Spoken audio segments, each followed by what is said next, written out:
The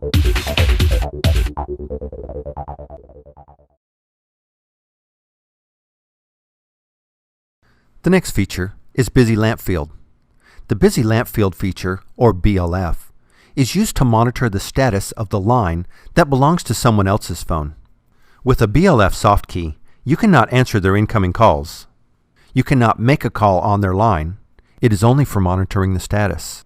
The LED will light up when that person is on the line, and the LED will flash when they get an incoming call.